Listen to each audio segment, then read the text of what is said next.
What's at the core of achieving the good life? The major key to the good life. The major key is not in learning how to set goals. It is not in learning how to better manage your time. It is not in mastering the attributes of leadership every day in 1,000 different ways. We are trying to improve ourselves by learning how to do things. We spend a lifetime gathering knowledge in classrooms, in textbooks and experiences. Now, if knowledge is power, if knowledge is the forerunner to success, then why do we fall short of our objectives? Why, in spite of all our knowledge and in spite of our collective experiences, do we find ourselves aimlessly wandering, settling for a life of existence rather than a life of substance? There may be many answers to this question. Your answers may be different than your associates or your spouses or your friends. While there may be many answers to this question, the fundamental answer is the absence of discipline applying all that we know. That's the key word, discipline, self-discipline. We might add one more word here, consistent. Consistent self-discipline. It doesn't really matter how smart you are or how much you know if you don't use it. It doesn't really matter that you graduated magna cum laude if you're stuck in a low-paying job. It doesn't really matter if you attended every seminar that comes to town if you don't apply what you've learned. Better than knowledge is applied knowledge. And once we've applied our knowledge, we must study the results of that process. Apply our knowledge. Study the results. Refine our approach finally by trying and observing and refining and trying again. Our knowledge will inevitably produce worthy results, admirable results, and with the joy and results of our efforts. We continue to apply, to learn, to observe, to fuel our ambition with the positive reinforcement of continued progress. Pretty soon we'll find that we're swept into a spiral of achievement, a vertical rise to success, and the ecstasy of that total experience makes for a life of triumph over tragedy, dullness, and mediocrity. But for this whole process to work for us, we must first master the art of discipline, self-discipline, consistent self-discipline. It takes consistent self-discipline to master the art of setting goals, to master the art of time management, to master the art of leadership, to master the art of parenting and relationships if we don't make consistent self-discipline. Part of our daily lives, the results we seek will be sporadic and elusive. It takes a consistent effort to truly manage our valuable time, or we'll be consistently frustrated. Our time will be eaten up by others whose demands are stronger than our own. It takes discipline to conquer the nagging voices in our minds. The fear of failure, the fear of success, the fear of poverty, the fear of a broken heart. It takes discipline to keep trying when that nagging voice within us brings up the possibility of failure. It takes discipline to admit our errors and recognize our limitations. The voice of the human ego speaks to all of us. Sometimes the voice of ego says that we should magnify our value beyond our results. It leads us to exaggerate, to not be totally honest. It takes discipline to be totally honest, both with ourselves and with others. Be certain of one thing.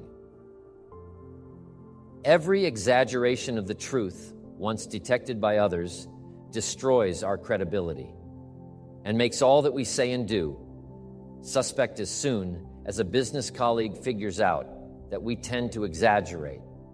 Guess what they'll always think? We exaggerate, and they'll never quite hold us in the same regard again. Never the tendency to exaggerate, distort, or even withhold the truth is an inherent part of all of us. It starts when we're kids, Johnny says. I didn't do it.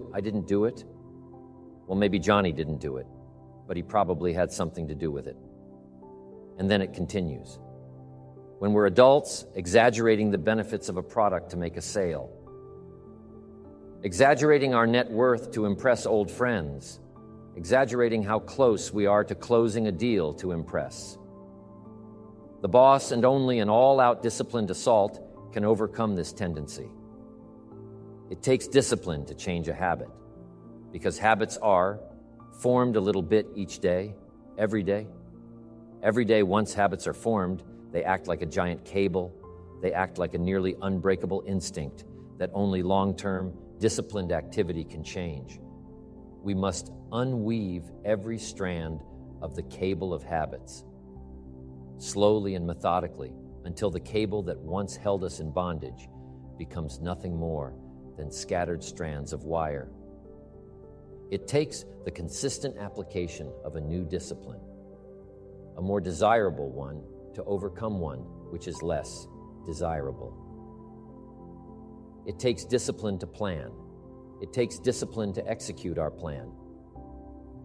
It takes discipline to look with full objectivity at the results of our applied plan. And it takes discipline to change either our plan or our method of executing that plan. If the results are poor, it takes discipline to be firm when the world throws opinions at our feet. It takes discipline to ponder the value of someone else's opinion when our pride and our arrogance leads us to believe that we are the only ones with the answers.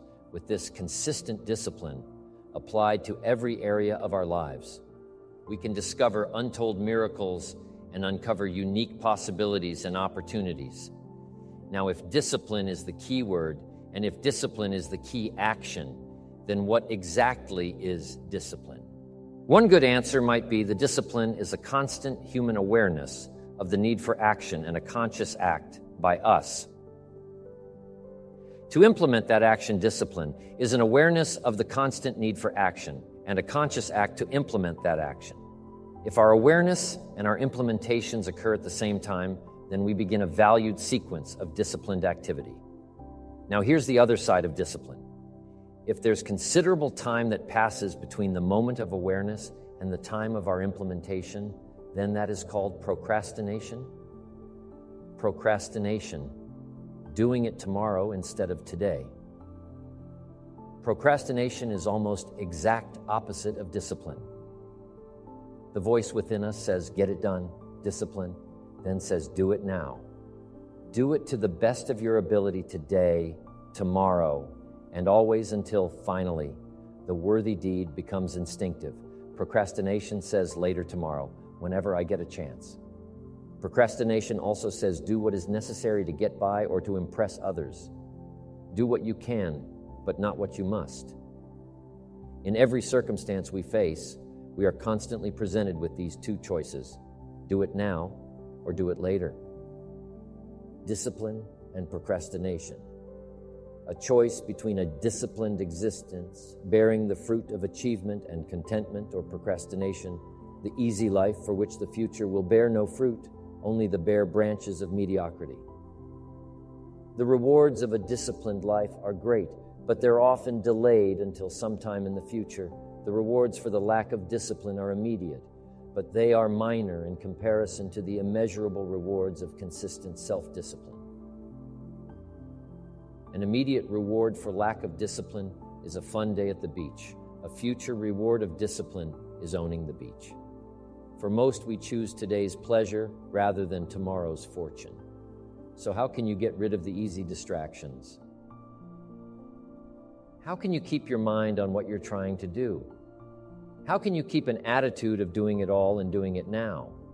How can you make the choice of discipline over procrastination? How can you stay focused on your ambitions? How can you avoid conversations at the water cooler? You can keep your focus on your work. You can get it done today instead of tomorrow. You've got to really work on your consistent self-discipline on a daily basis, or you'll find yourself distracted by negative thoughts, distracted by negative people, distracted by water cooler chatter. And pretty soon, depending on the type of people you've associated with, distracted by your doubts. Within yourself, never underestimate the power of influence and associations, and never underestimate the power of your own consistent self-discipline. Now let's take a closer look at discipline at the 3 steps to becoming disciplined. First, true discipline is not the easiest option. Most people would rather sleep until 10 than get up at 6. It's easier to go to bed late, sleep late, show up late, leave early. It's easier not to read. It's easier to turn on the television than to open a book. It's easier to do just enough than to do it all. Waiting is always easier than acting. Trying is always easier than doing. Imagine what life would be like if we didn't have to make our bed in the morning or keep our garage clean or pay our taxes or show up for work tomorrow. Wouldn't it be fascinating if we didn't have to do these things? Wouldn't it be fascinating? What do you suppose would become of us? You're right, not much. For whatever the reason. The system we live in and contribute to is designed to make the easiest things in life the most unprofitable. Profitable seems to be the most difficult. Our world is and always will be a constant battle between the life of ease and its momentary rewards and a life of discipline, and its far more significant rewards. Each has its own price, the price of discipline or the price of regret. We will pay one or the other. What we wish we had done is the voice of regret, speaking in a sorrowful tone at a time when there is no going back. This is regret. No second chance, no. What would I do differently? Choose one or the other, but both will have their price, the price of discipline or the price of regret. One costs pennies, the other a fortune, Dostoevsky said. There are hundreds of young men who would die for the truth, but very few who would spend 5 years studying to know what the truth is. Dying for the truth is much more dramatic than the discipline of studying at one little piece at a time, one day at a time, 1 month at a time. But in the big picture, is dying for the truth really easier than adhering to the daily disciplines? The first lesson of discipline is that it isn't the easiest option. The second lesson of discipline is that it's a full-time activity. And we've said that the best form of discipline is consistent self-discipline. You see the discipline that it takes to make your bed every day. Is the same discipline necessary for success in the world of business? The discipline to organize your garage is the same discipline to organize your business.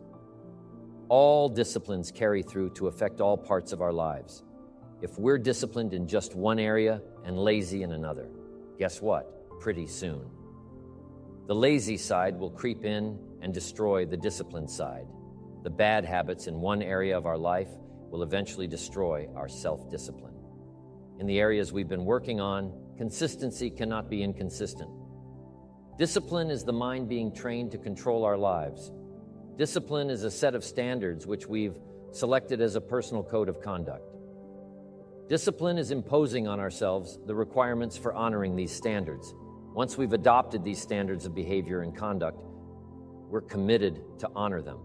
And if we don't, then there can be no disciplined activity. We find ourselves announcing our standards to our relatives, our friends, our associates. We shout our beliefs and condemn those who believe any differently.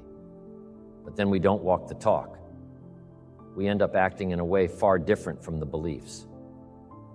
We've shouted. We tell our kids that the TV is rotting their minds, yet we spend our evenings in front of it. We tell our employees that they must take advantage of every minute of the working day, yet we spend 3 hours at lunch. Do as I say, not as I do. This is inconsistent. This leads to a loss of credibility. Among those who watch us, and more importantly, this leads to a loss of credibility within ourselves, the only thing worse than one who is inconsistent in implying their self-imposed disciplines.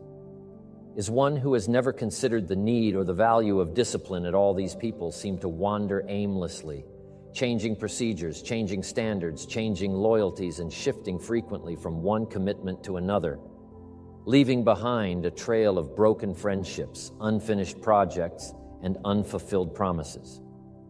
All because of a discipline that was either non-existent or imposed so infrequently that it was ineffective. Here's the third step to becoming consistently self-disciplined. One is realizing that discipline isn't the easiest option. 2, discipline is a full-time activity, day by day, every day. And the third step to becoming self-disciplined is really a philosophy that holds one of life's unique promises. It simply says, for every disciplined effort, there is a multiple reward. That's one of life's great arrangements. It's like the law of sowing and reaping. In fact, it's an extension of the biblical law that says, if you sow well, you reap well. Now, here's a unique part of the law of sowing and reaping. Not only does it suggest that we'll all reap what we've sown, it also suggests that we'll reap much more. Life is full of laws that both govern and explain behaviors. But this may well be the major law. We need to understand for every disciplined effort, a multiple reward. For every disciplined effort, a multiple reward. What a concept. If you render unique service, your reward will be multiplied if you're fair and honest and patient with others. Your reward will be multiplied if you give more than you expect to receive your reward. Is more than you expect, but remember the key word here. As you might well imagine, is discipline everything of value? Requires care and attention? Everything of value requires discipline. Children require discipline. They must have a structure.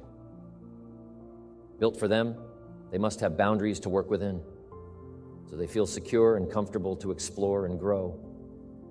They must learn to recognize what's right and what's wrong, what's acceptable behavior, what's not acceptable. Children require unwavering discipline, consistent discipline, or they'll be confused as to how they're supposed to behave. Likewise, our thoughts require discipline. We must set up our inner boundaries. Our codes of conduct or our thought will be confused, and with confused thoughts, we'll end up being confused, hopelessly lost in the maze of life. And confused thoughts produce confused results. Look around you at this very moment in time. What might you be doing that needs attention? Perhaps you're listening to this program as you drive along in traffic, blowing your horn at someone ahead of you who isn't driving at the speed you'd like to. Perhaps you're listening alone because you've had a disagreement with someone you love or someone who loves you, and your anger won't allow you to speak to that person. Wouldn't this be an ideal time to examine your need for a new discipline, perhaps? You're on the brink of giving up or starting over or starting out, and the only missing ingredient to your incredible success story in the future is a new and self-imposed discipline that will make you stay longer and try harder and work more intensely than you ever thought you possibly could. The most valuable form of discipline is the one that you impose on yourself. Don't wait for things to deteriorate so drastically that someone else must impose discipline into your life. Wouldn't that be tragic?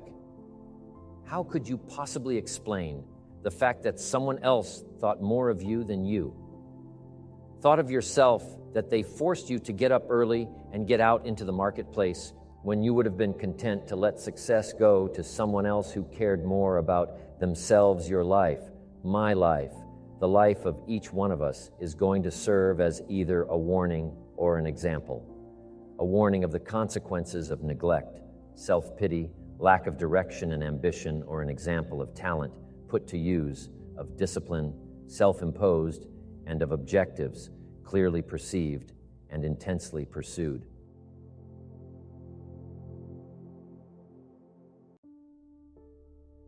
The influence of those around us is so powerful.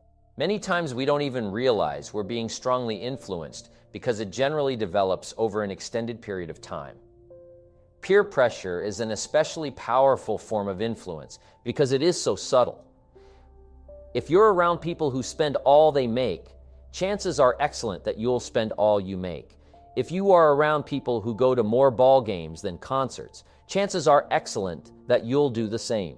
If you're around people who don't read many books, chances are excellent you won't read many books. People around us can keep nudging us off course a little at a time until finally, 10 years from now, we find ourselves asking, how did I get here? Those subtle influences need to be studied carefully if we really want our lives to turn out the way we've planned. Now, on this major point, let me give you 3 key questions to ask. This may help you to make a better analysis of your current associations. Here is the first question. Who am I around? Good question. Make a mental study of the major people with whom you most often associate. You've got to evaluate everybody who is within the circle of being able to influence you. So major question, who am I around? Next question, what are they doing to me? That's a major question to ask. What have they got me doing? What have they got me listening to? What have they got me reading? Where have they got me going? What have they got me thinking? How have they got me talking? And how have they got me feeling? What have they got me saying? You've just got to make a serious study of how others are influencing you both negatively and positively. Now, maybe the influence of all those around you is okay, but just ask yourself, it doesn't hurt to ask, who am I around and what are they doing to me? Now, here's the final question. Is that okay? Maybe the people you associate with and their collective influence is okay, but then again, maybe it's not. All I'm suggesting here is that you take a close and objective look. Everything is worth a second look, especially the power of influence. Positive influence can have an incredible effect on your life, but so can negative influence. Both will take you somewhere, but only one will take you in the direction you truly wish to go. It's so easy just to dismiss the things that influence our lives. The man says, I live here, but I don't think it matters. I'm around these people, but I don't think it hurts. I would take another look at that. I've got a good phrase for you. Everything matters now. Sure, some things matter more than others, but everything matters. Everything weighs something. So you've got to keep checking to find out whether associations are tipping the scales toward the positive or toward the negative. It doesn't hurt to look right. Ignorance is never the best policy. Finding out is the best policy. Remember, part of the purpose of this program is to get us to say the days of kidding myself are over. I really want to know what I have become and what I'm becoming. I want to know where my strengths and my weaknesses lie. What has power over me? What's influencing me? What have I allowed to affect my life? Perhaps you've heard the story of the little bird. He had his wing over his eye and he was crying. The owl said to the little bird, "You're crying." "Yes," said the little bird, and he pulled his wing away from his eye. "Oh, I see," said the owl. "You're crying because the big bird pecked out your eye."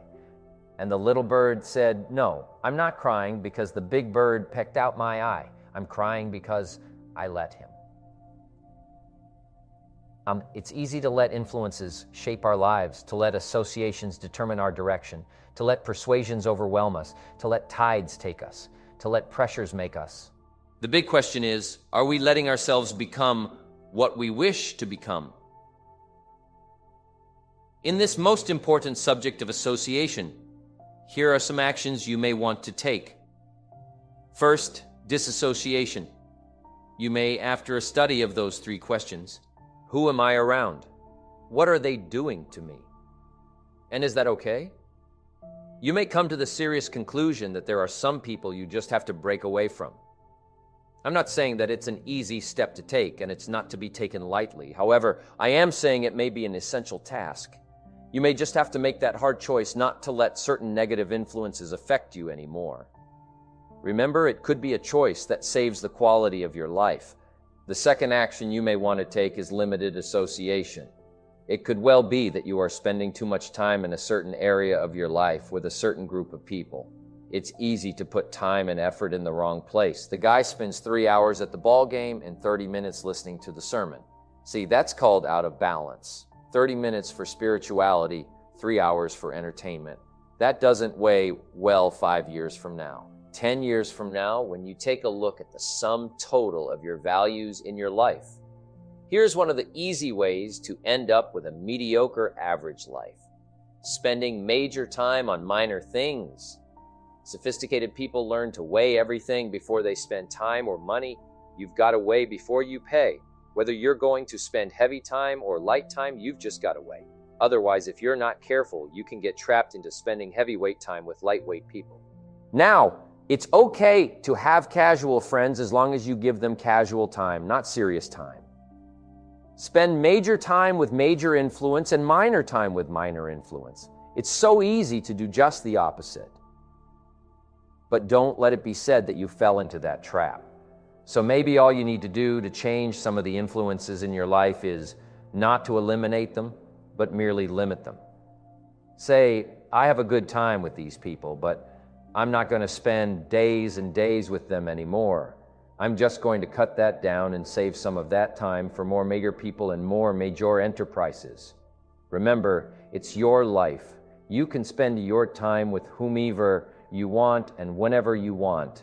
But you didn't invest in this program for me to kid you. Take a look at your priorities and your values. We have so little time at our disposal. Wouldn't it make sense to invest it wisely? If you have only $100 in your pocket, it's okay to spend $20 for fun and put $80 toward your important values and commitments. But would you be happy reversing those percentages? Better to put the majority of your money where you know it will get you a positive return, rather than put it where the taste is brief and the results are poor. Of course, you must be the judge. You must determine whether the situation and the people call for disassociation or limited association. But remember, if it isn't taking you where you want to be 5 years from now, 10 years from now, now is the time to fix it. The third process is the one I most strongly suggest you begin, and that is called expanded association. That is spending more time with the right people, people of substance and culture, people who understand philosophy and discipline, people of accomplishment and character. Many years ago, Mr. Shoaff said to me, "Mr. Rohn, if you truly wish to be successful, you've got to get around the right people." Then, he said, it looks like in your present circumstances, you're going to have to plot and scheme. And that was true. I had to plot and scheme to get around the right people. On some of those early opportunities, I had to be around successful people. I would park my car a couple of blocks away. I knew that if they saw my car, I'd never get in on more than one occasion. I got the question, "How did you get here?" To which I would respond, "Oh, someone dropped me off, and that was me dropping me off a couple of blocks away. Whatever you have to do, do it." Keep asking the question, who can I get around? Who could I spend some time with? Who would have a positive influence on my life? I played every trick in the book I could think of to get around the right people, but it was worth it. Now here's the surprise. It is possible for a modest investment to get around major people. If you had a chance to sit down for an hour or two with a wealthy person and all that you had to do was to pick up the lunch tab, wouldn't that be a bargain? That person might drop an idea on you that could change your life for a lunch tab. And that's where we need to go to get our success plan from successful people. Don't pick up your plan, especially your financial plan, from unsuccessful people. Here is something else exciting. It's possible for people of modest means to start a wealth plan. You don't have to be wealthy to have a wealth plan. You don't even have to be healthy to start a health plan. All you have to be is smart. Smart enough to say, hey, I've got the wrong plan and I'm going to get around someone who has a better plan and make it my plan. So find some successful people to help you. Fill out your success plan. Find somebody healthy to get your better health plan going. Find somebody living a unique lifestyle to develop your lifestyle plan. This is called association on purpose. Getting around the right people by expanding your circle of influence. I have a really unique friend. I'm always trying to find more ways to spend more time with him. He's the big game hunter, millionaire businessman, traveler, and in my opinion, one of the world's great philosophers. He has two special gifts among many that make it worth all the time I can possibly spend with him. And those gifts are: one, the ability to absorb, the ability to soak up a day and all of its events. His memory is uncanny. I swear he remembers in detail almost every day of his life and every book he's read. I think it is more exciting for him to go to Spain and come back and tell you about it than it is to go yourself. And the reason is, when he's there, he doesn't miss anything. He picks up the sounds and the colors, the experiences and the happenings. He absorbs like a sponge, the sights, the people, the whole scene. Then he has the second unique gift, the gift of expression. He can put all he saw and touched and felt into words. Exciting words. When he talks, you can feel the water lapping on your feet. You can see the colors. You can smell the aroma of the flowers and the food. What great gifts to absorb and to express. If I spend a day with him, I get my time's worth. He can put a year into a day's conversation. It leaves you spellbound.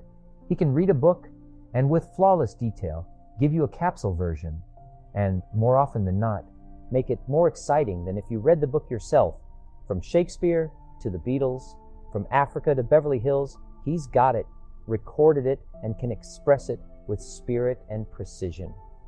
You can imagine what a valuable association this is for me.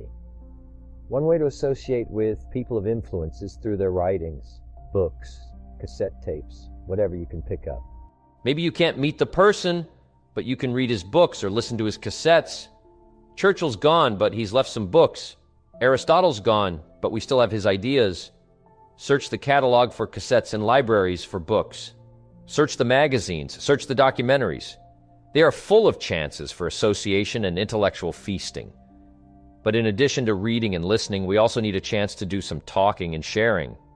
I have some people in my life with whom I spend time on a regular basis, who help me with important life questions, who help me refine my own philosophy, weigh values, and ponder questions about success and lifestyle. We all need associations with people of substance to provide influence concerning major issues. Society, money, enterprise, family, government, love, friendship, culture, taste, opportunity, community behavior is mostly influenced by ideas, and ideas are mostly influenced by education. And education is mostly influenced by the people with whom we associate. So don't join an easy crowd. Make sure you get around people who can ask the right questions about the latest ideas you've discovered, about your philosophy, your enterprise, your goals, your lifestyle. Go where the demands are high, where the expectations are high, where the spotlight is on to grow, to produce, and to become more than you currently are. One of the great good fortunes of my life was being around Mr. Schoaf those 5 years. During that time, he shared with me at dinner, on an airplane, at a business conference, in private conversation with a group, all those ideas that caused me to make the helpful and necessary adjustments in my thoughts and activities. And those daily changes, some so very slight, so very important, added up to such weighty sums in 1 year, 3 years, and 5 years. A big part of the value of this association was having Mr. Schoaf repeat the ideas over and over. You just can't hear basics, fundamentals, major pieces of the philosophy of life too often. Another part was Mr. Schoaf's unique ability to check and measure my progress. That is so important. Measurable progress and having someone to monitor that progress. Another benefit of my association with Mr. Schoaf was that I kept growing in experience, knowledge, and accomplishment, and was able to bring all that value to the same basic questions. What a learning experience that was. Some of the early questions I had shrugged off. I now saw a growing importance they had. It was really my education that was changing, not the questions. It's like reading the Bible or listening to cassettes. When you have some added measurable experience, you now bring to the reading and listening a new worth. You now listen and read at a new level, and the substance gleaned, the wisdom gathered from that new level can well be where your fortune and the best of your lifestyle can be developed. One more thought, and that is strive to become the kind of person that people of quality and substance would want to be associated with. Become a person of skillful language, positive attitude, well-read and well-disciplined, a person of culture and intelligence. You will be uniquely rewarded by this reputation, drawing exciting people to you. Remember, to attract valuable people, you must be attractive. Here's how you know. Someone's your friend. You can tell them bad news, and they'll listen.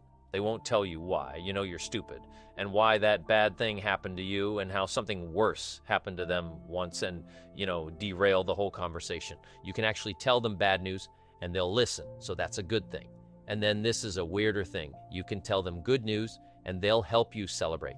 And that's a really good way of deciding who you should have around you. Because if you have someone around you, something good happens to you, and you're kind of afraid to even admit it because, God, something good happened to you. It's like you let that be known, and it'll certainly be taken away. So, you come out and you sort of tell someone half-heartedly that something good happened to you, and they give you a whack, and then talk about, the great thing that happened to them 3 years ago, or worse, the great thing that happened to someone that they knew 3 years ago. It's like, go away from that person. They're not helpful to you, and they're not helpful to themselves either. And so you want to surround you got to think about this. You got to surround yourself with people who want the best for the best part of you. You can hang around with weasels and losers that are trying to pull you down to justify the fact that they're spiraling downhill as well. And the upside of that is you don't have to have any responsibility, and you can all whine about how wretched life is, So that's pretty attractive, but I would say it's also a bad medium to long-term plan. And so it's acceptable and desirable.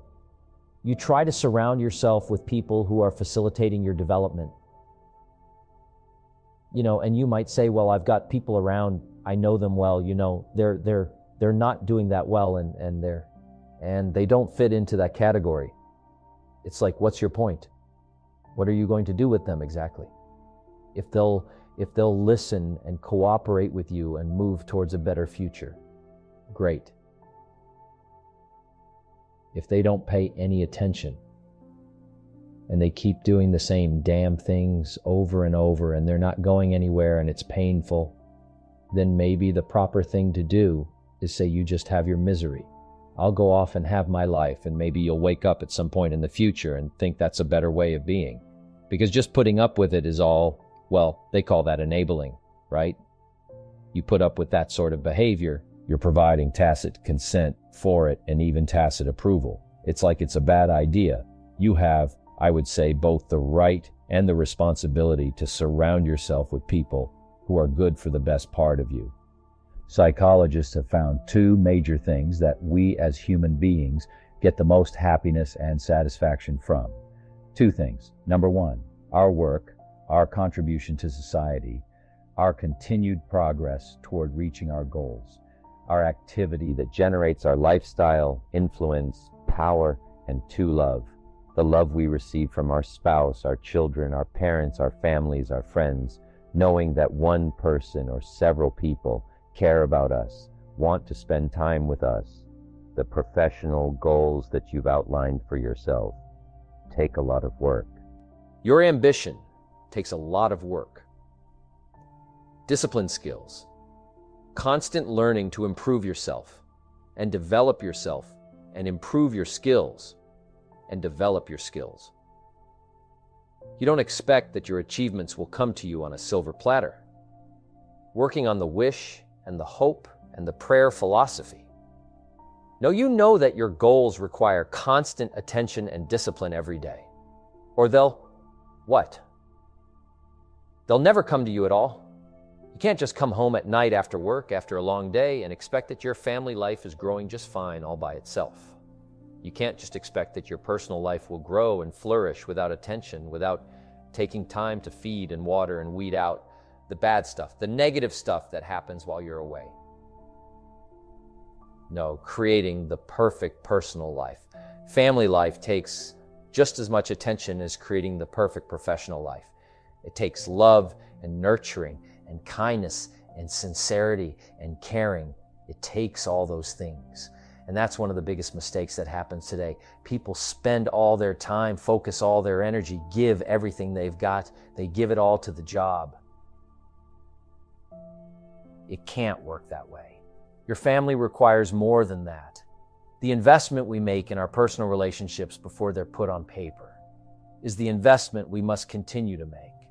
The more we give, the more we get. If you stop giving, guess what? You'll probably stop receiving too. So keep your investment in relationships and family active. That's part of the good life. What good is a mansion on the hill if you've got no one to share it with? It's no good. What good is an investment portfolio worth millions if you've got no one to share it with? It's no good. What good is working so hard, day after day, month after month, year after year? Working, until you accumulate everything you want, and in the meantime, your family left you. It's no good. It all loses its value. Life has to be balanced. Work hard, play hard. Work 6 days, take 1 day off. Work 3 months, take 1 week off. Life has to be balanced or your lifestyle will suffer. Balancing your personal life with your professional life is key to making your ambition work for you. Home life, work life. They must work together, making sure that what you're going for in your career complements your home life, making sure that what goes on at home complements your career. One won't work well if the other doesn't. Lady gets into work early in the morning, is the last one to leave every night.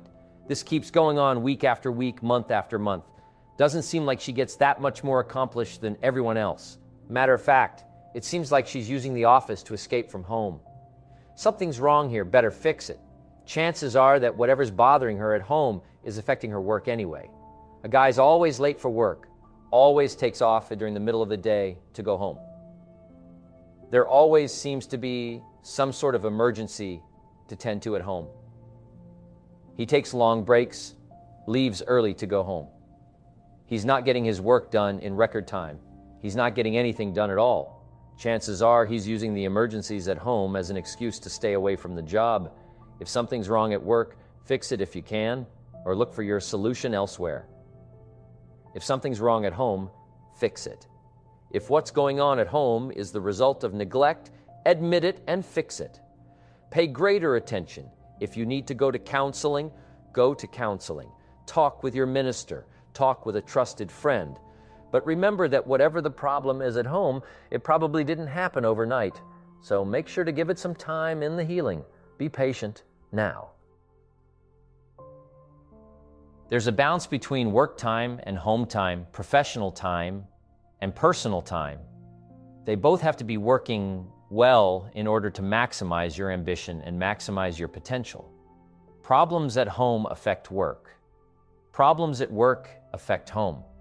Even when things are going well in both areas, sometimes special circumstances call for the work time to take away from the home time. And if that's the case, make sure everybody at home knows when to expect the light at the end of the tunnel. And if that extra project is really taking away from the family, make sure your family knows that their time will be paid back with interest. Life without balance can cost your relationships. Life without balance can cost your health. Life without balance can cost your spirituality. Life without balance can cost your wealth, happiness, balance. Work on a balanced life. Work on balanced ambitions. If you're a believer, don't neglect it.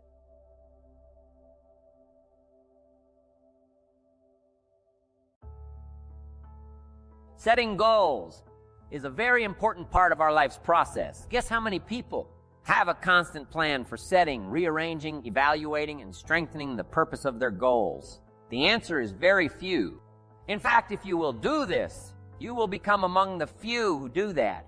Become the envy of all who watch in the leadership seminar. We came up with a whole 10-year plan of goal setting.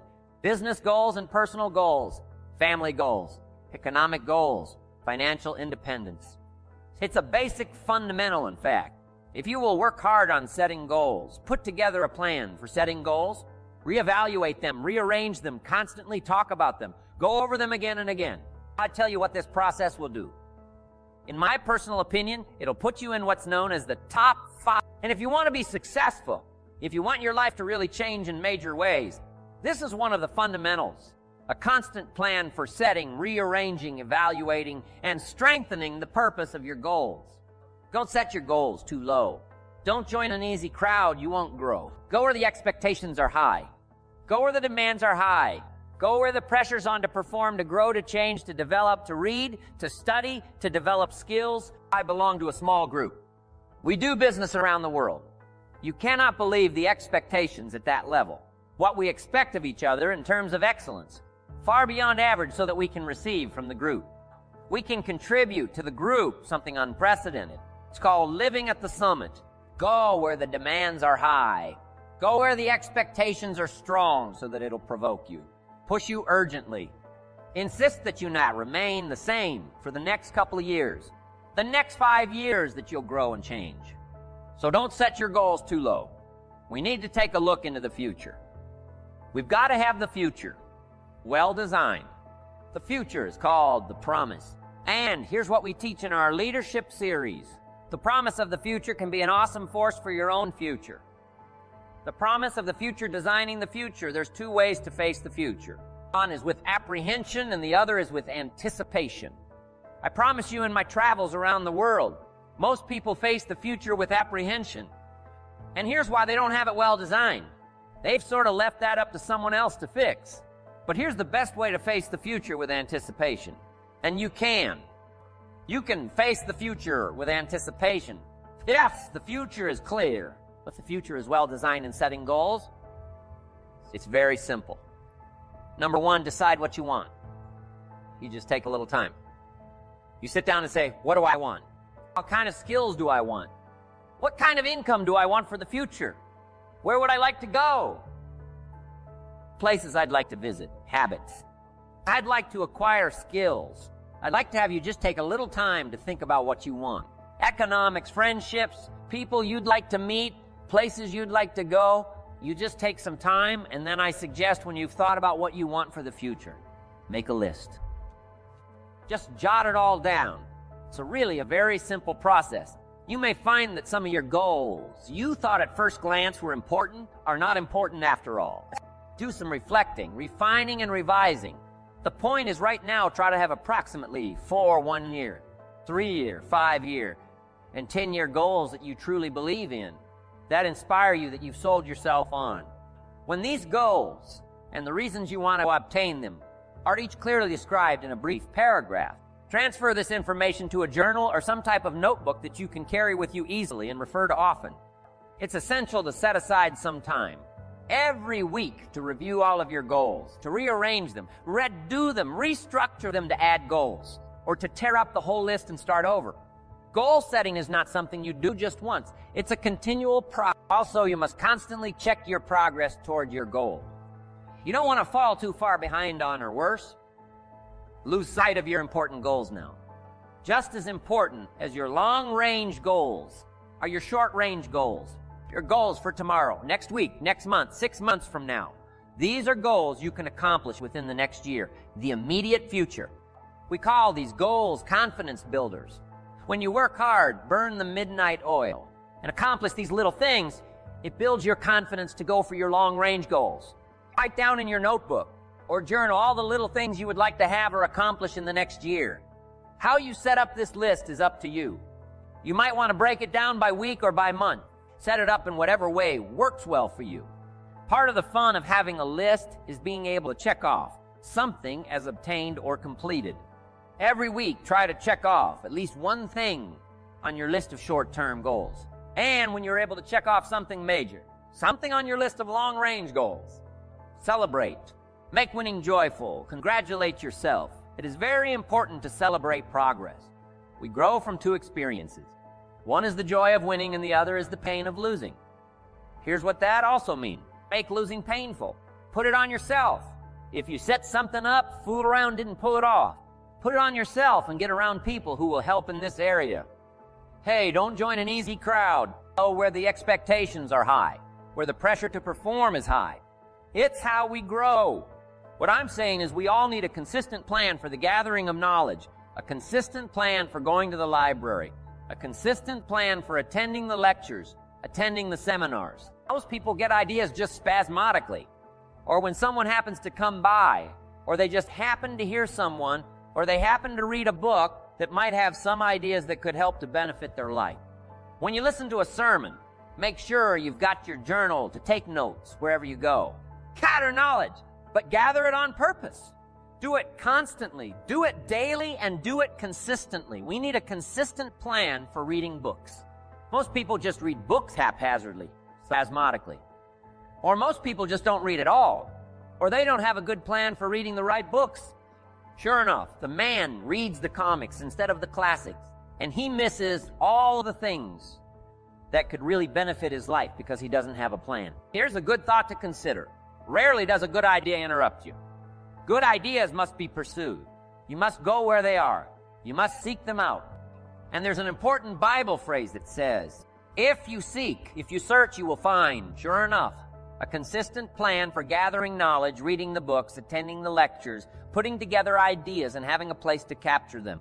Like a journal where you can repeat them and go over them.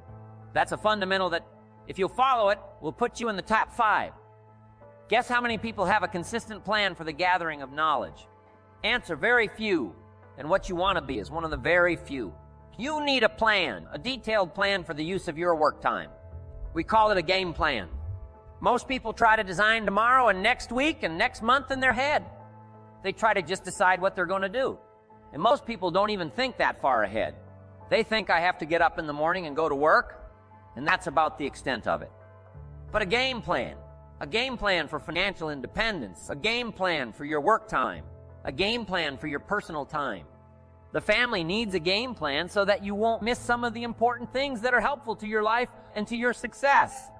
The kids need a game plan. Mom needs a game plan. Dad needs a game plan. You need a business game plan. You need a game plan for your office if you're in business, a game plan for your business, a detailed plan for the use of your work time. In the leadership seminar, we talk about how to put together this detailed plan for the day, and for the week, and for the month, how to stretch out a plan for 6 months and for a year. In doing business around the world, we found that you have to detail the plans in great detail. Otherwise, sure enough, you're going to miss something. And I can promise you that a detailed plan for the use of your work time will put you in the top 5, because most people don't have one. Mr. Schaff shared with me when I first met him when I was 25 years old. He said, Jim, to do better, you've got to get around the right people. If you have a constant association of people who can better your life and better your lifestyle, you can't believe the progress that you can make. An association of people of common interest in progress, success, ideas, and philosophy. I have a good phrase for you. Never mistake the power of influence. The man says, well, I live here, but it doesn't really bother me. See, that's not true, he says. I'm around these people, but they really don't bother me. See, that's not true. Whoever you're around, whoever you're with is exerting some kind of influence on your life and what you must do. And this would be the good year to do it. The first year you've heard about it is make plans to get around the right people. People who talk positive ideas. People who talk philosophy. The refinement of philosophy. See, just the latest joke won't help. You got to get around people who read, people who are successful, and people who are growing and changing. Otherwise, your influence is going to be in the opposite direction. And I know most of us, wherever you work, you have to be around some negative influences. But what you must do is counterbalance that. Develop a plan, a game plan. It's ironic how we all understand the importance of mapping out a strategy for a football game or a basketball game. Not one professional team in the world begins a game without a complete strategy. But few of us take the time to map out a strategy for our lives, a game plan. But it's important. Here's the first rule for your game plan of life. Don't start your day until you have it finished. Don't begin your activities of the day until you know exactly what you plan to accomplish. Don't start your day until you have it planned. And do this every day. I know all this. Writing takes time and a disciplined effort. But remember that value is the fruitful result of discipline, not hope. Once you've mastered the art of planning your day, you're ready for the next level. Don't start your week until you have it finished. Don't begin your activities of the week until you know exactly what you plan to accomplish. Don't start your week until you have it planned. Just imagine what life would be like if you took time out of every Sunday to plan your week. Come Friday, you won't be saying, boy, did this week fly by. Where did it go? What did I do? If you plan your week before you started, you'll know exactly what you want to do. what you want to accomplish, what you need to work on. If you learn to plan your days as part of your overall game plan for the week, the parts will fit much better. Your days will be better, more effective. You'll be working smarter, not harder. And when you've learned to plan your week, guess what? You've got to plan your month. Don't start your month until it's finished by developing a game plan for your days, your weeks, your months. By developing and following your game plan, your days and weeks and months all become part of a bigger plan, a bigger design, a long-term view of your life, a visual chain. You'll start gaining a greater perspective of it all because you are planning. It takes great discipline on your part, but it will soon lead to a new habit, a habit of mastering your time, a habit of discipline that will lead you to good life. Now, if visually seeing the future is new to you, if you've never developed a game plan before, let me offer a few tips. There are 2 things that you need to understand before you create a game plan. 1, a game plan, a visual chaining your future is like a spreadsheet. Instead of listing numbers, you list activities. It's like a to-do list. And 2, the technique of developing a game plan can be used for a single day, single project, or a variety of projects that are happening simultaneously. Here's how you do it.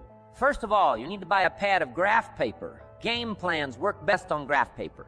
So take a sheet of graph paper and make vertical columns of the number of days. This plan is to cover. Then on the left-hand side of the paper, write the heading activities. Under this heading, list all of the activities to be accomplished within your time. Let's say, for example, that you've got 1 week to finalize the marketing plan. It's an overwhelming amount of work to complete, but it's got to be done. So break it down piece by piece. How? The best way to start is by listing all of the individual components on the left-hand side of the page. Now, some of these things need to be completed before others can be started. You need to have your market research results in before you can determine your target market. You need to know your target market before you can develop your marketing strategy. You need to have your marketing strategy before you can create a budget for collateral, materials, and so on. When you break down the project piece by piece, deadline by deadline, you can be more effective in delegating the appropriate pieces of the puzzle, and you can be more effective in doing your own work while orchestrating the rest. The final result of developing a visual chain, your game plan, is a clear visual presentation of the tasks before you. Keep your game plan in plain sight. Put it up in your office where you can easily look at it. Have a copy of it at home and tape it to the refrigerator. Keep a copy in your journal for quick reference. Your game plan will serve as a constant reminder of all that you need to do to get where you want to go if you're doing all that you're scheduled to do.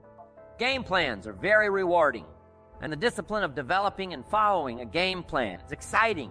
Day by day by day, week by week by week by week, month by month by month by month, you'll see the magic of your dreams and plans turning into reality. It's an incredible feeling of being in charge of your life, your surroundings, your future. It's like creating a work of art on the biggest canvas imaginable. It's creative, it's beautiful. This is powerful stuff. To dream a dream, plan for the dream, and then to watch your dream turn into reality. And what's really powerful about creating game plans is that you can see your future right before your eyes. So on those days when your energy isn't up to par, your enthusiasm is a little low, your ambition isn't pulling you, and your attitude isn't on the high side, on those days, use your game plan to see how far you've come and take time to realize just exactly where it is that you're headed for on those days. It's your discipline and visual chain of the future that will pull you ahead. It can't possibly set you back. It'll pull you ahead. Develop a game plan for your life and make sure that it includes more than work projects. Make sure that your game plan includes time for recreation, time for reflection, time for exercise, time for health, time for spirituality. Let's say you've developed your plan and you've penciled in writing a report from 9-0 to 10-0. Well, if you don't do your best report writing this early in the morning, what if you do this kind of work best at 3-0 in the afternoon? Then juggle your projects around a little. Found yourself well enough to know what you do best at different times of the day, of the week, of the month. Know the best time for you to accomplish certain type of task and schedule it during those times. You have to work with your game plan in order for it to best work for you, and you have to maintain the discipline of working your plan until what? Until you've got it down in the end. It is your own discipline that acts as the magic catalyst to give substance and depth to your ambition, to achieve your own plans and dreams, to have what you want to have, and to become what you want to become. Your consistent self-discipline is the magic catalyst. Ultimate question cannot be whether you are going to make the fundamental disciplines your own. The ultimate question is when, with the intense and consistent application of worthy disciplines, we have the individual and collective capacity to change ourselves, our incomes, our attitudes, our lifestyles, and our effect on other people. We can change opinions. We can change leadership. We can even change the direction of our nation.